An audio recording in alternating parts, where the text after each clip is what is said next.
One आज हम करेंगे force and laws of motion. इस वीडियो में हम दो टॉपिक्स कवर करेंगे। What is force and types of forces. So what is force? Push और पुल इज फोर्स। मतलब अगर कोई भी ऑब्जेक्ट पड़ा हुआ है वो जिधर है वैसे का वैसे ही रहेगा। जब आप उसके ऊपर फोर्स लगाओगे तब वो ऑब्जेक्ट चलना शुरू करेगा या तब वो ऑब्जेक्ट मोशन में आएगा, राइट? या कोई मोशन में है ऑब्जेक्ट, जब आप उस पर फोर्स लगाओगे तब वो ऑब्जेक्ट रेस्ट पे आएगा। तो फोर्स इज पुश और पुल। फोर्स कर क्या क्या सकता है? वो 4-5 चीज़ें कर सकता है। पहली चीज़ है कि it can change the shape. जैसे कोई आप बॉल ले लो, उसको आप कॉम्प्रेस कर दो दोनों साइड से, स्क्वीज कर दो, तो you will see that the ball is compressed. So it can change shape and size of an object. अगर फोर्स लग रही है तो कोई बॉडी स्पीड अप भी हो सकती है और स्पीड डाउन भी हो सकती है। It can also change the direction. और आप बताइए कि फोर्स कौन सी क्वांटिटी है? आई थिंक ये सबको पता होगा that force is a vector quantity. ठीक है,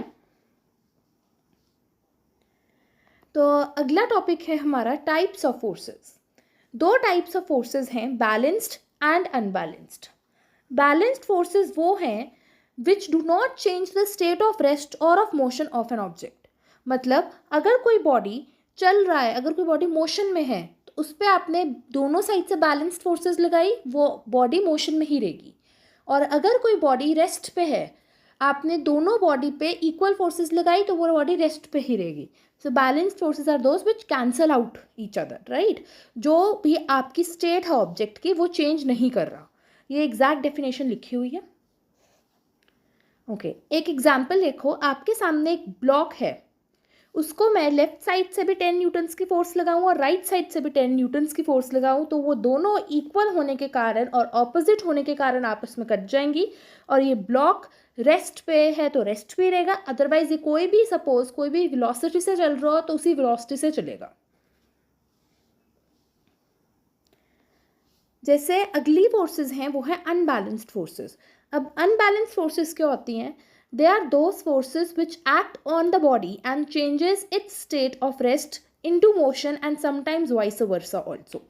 मतलब अगर कोई बॉडी मोशन में है और आपने एक जगह से फोर्स लगाई, ठीक है, तो वो बॉडी रेस्ट पे आ गई। या अगर कोई बॉडी रेस्ट पे है, आपने उस पर फोर्स लगाई और वो बॉडी मोशन में आ गई। So it can actually change the state of an object. Example देखो, मेरे पास अभी ये ब्लॉक है, इसको मैंने राइट साइड से 20 न्यूटन्स की फोर्स दी और लेफ्ट साइड से 10 न्यूटन्स की फोर्स दी। 20 को मैं 10 + 10 लिख सकती हूँ, है ना? वो 10 न्यूटन्स तो लेफ्ट वाली फोर्स को बैलेंस कर रहा है, और जो सा 10 न्यूटन्स है वो इस बॉडी को या जो ऑब्जेक्ट है, जो ब्लॉक है, उसको राइट साइड मूव करेगा, उसको लेफ्ट साइड मूव करेगा, राइट? क्योंकि राइट साइड पे फोर्स लग रही है ना ज़्यादा, तो उसको लेफ्ट साइड पे मूव करेगा। So this is a case of unbalanced force.